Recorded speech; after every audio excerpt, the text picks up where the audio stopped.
let's keep it going with this GOP civil war. Y'all remember Michael Steele? He's on MSNBC a lot. And you might think, oh, that's not a Republican. GD it. He is. He was the RNC chair. He might have been there for reasons that are shallow. He might have had hopes for the party that were different than how things panned out. In fact, I can say with some confidence that is the case. But nonetheless, he was major leadership in the Republican Party. Look at what he's saying about the de facto head of the party now.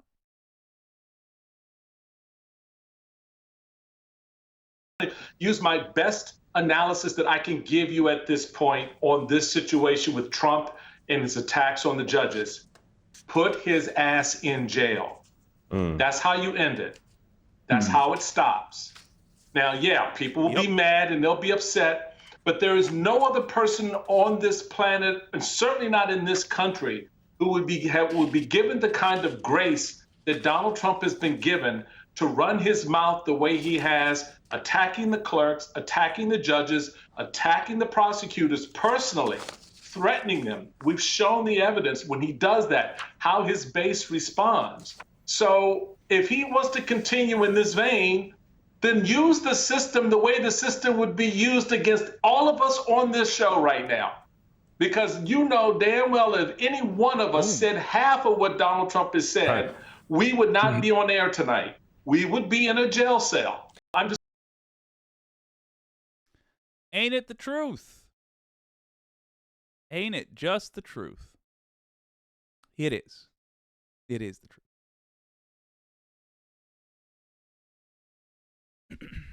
That's not the end of it. That's just what I call the GOP. The GOP, if you're not familiar, is a nickname for the Republican Party. It stands for Grand Old Party, despite the fact that there is nothing grand about it.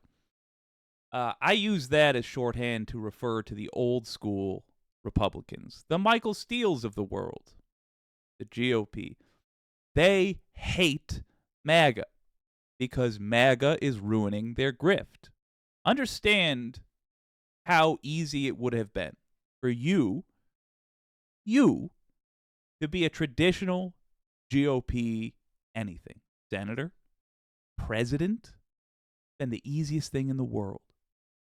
All you had to do was pretend that you hate taxes. You could even tax your constituents. Tons and tons. You don't even have to know how it works. You just have somebody. You don't even have to know their name. You have somebody put it together for you. They will be supplied by and paid for by whatever your betters are, whatever you acknowledge as your betters. That can be big oil, big gun, all of it.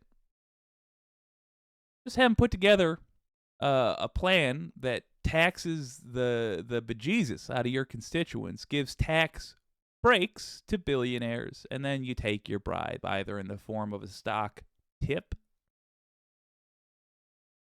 or whatever. That's ruined now. That's ruined. You didn't have to govern, and in exchange you got money and power and book tours and yada, yada, yada. You got to live like Michael Steele is living. Go on TV shows and pretend like you know stuff. That's ruined because Trump can't play the game. He can't keep his mouth shut. He can't be subtle about anything. He's nearly as bad as I am. George Santos, same thing. Cawthorn, same thing. This is Marjorie Taylor Greene, Boebert. She can't stop giving handjos in movie theaters. She can't even run a restaurant without giving literally a group of rodeo clowns diarrhea.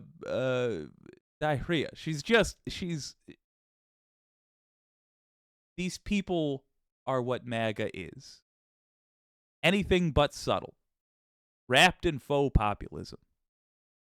And they're trying to get in on the grift without being able to properly execute it.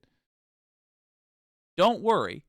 Don't worry. If you thought that doesn't sound that bad, we've had GOP people shaking their fist at MAGA for years now. Oh no, MAGA's going the other way too.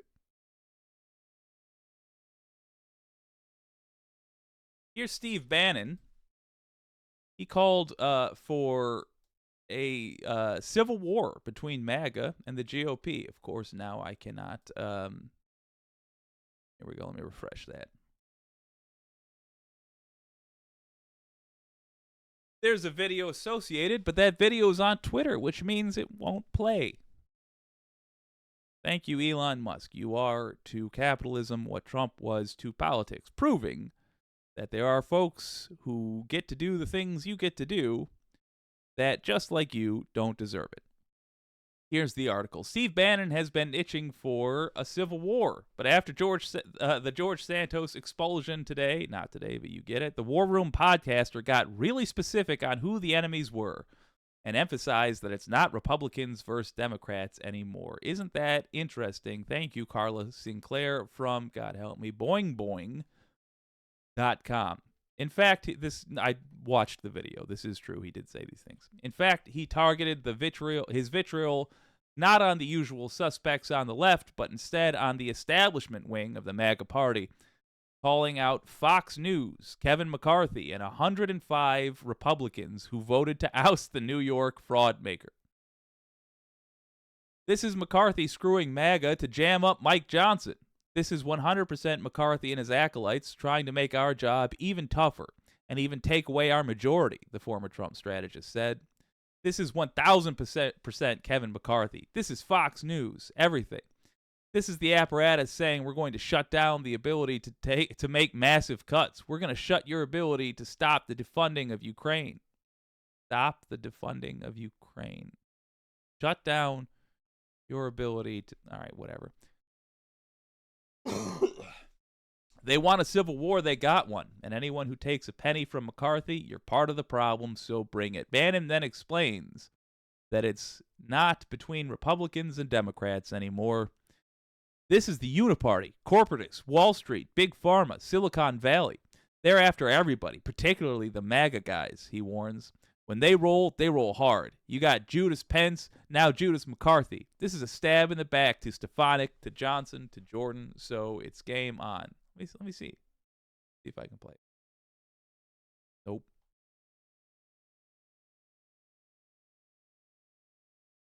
Stand by. The point being, they're not just rats on a sinking ship. They're rats on an almost sunk ship. Donald Trump's himself getting crazier and crazier. I'll return to Trump eventually. We'll talk about what he's been saying, yada, yada. But, I mean, it's just more and more drastic of the same. He's threatening because he's panicking, because his strategy is just to panic. Certainly not to address the facts of the matter in court, where it's illegal to lie. I'm sure he never even considered that as a possibility, because he's a liar and he knows he did what he is accused of doing. He knows he broke the law. He knows it will be proved. Other people who staked their reputation on Trump and being Trump-like know that a whole bunch of Americans are about to see that Trump was a liar the whole time. It won't be as satisfying as we want it to be. It won't even be a huge percentage of his followers, but a percentage of his followers will see that, and they're not going to say, let me find the next person that I'll get behind just as much as I did Trump. They're going to say, I'm sick of being made a fool of. I'm not showing up. I'm not giving any more money to these people. Oh, what happened when I gave money to Bannon in the wall? Oh, he stole that. What happens when I give money to Trump? Oh, he stole that. What happens when my cousin goes to that rally to keep Trump in power that turned into a coup? Oh, my cousin goes to prison. Trump says he's going to pay for their attorneys. Never did. My cousin had to pay for his own attorney. That he ran out of money. He had to get a court-appointed attorney. Bear in mind, all of these losses on the margin will cut directly into his base. The people that hated him outside of his base already we're going to hate him for life. Trump already couldn't beat Joe Biden in an election. I'm not saying like Joe Biden's such a good campaigner. I'm saying he couldn't even beat Joe Biden in an election after America got a taste of him running the country. That was before he tried a coup. Then he tried a coup. He did yet another crime. It's slowly dawning on America how bad the coup was.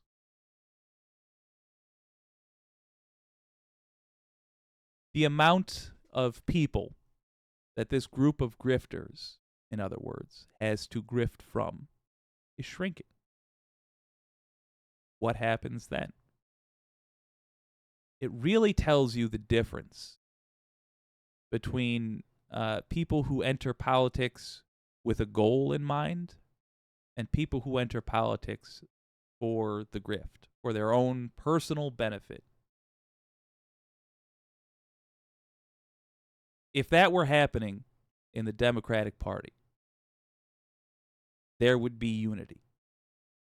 There would be a collective push to expand the party's credibility, to rebrand the party. We might even, I know how crazy this might sound, we might even start doing things differently. We might look at what the people want and start doing that. That's not what's happening in the Republicans. In a shrinking pool of Republican supporters, what is happening is the grifters who grift off of them are trying to eliminate each other. Good. All we have to do, keep being dignified as much as we can, formidable as much as we can, so they don't think they can bum rush us, and correct. Look at policies and support the ones that you think are best for everyone.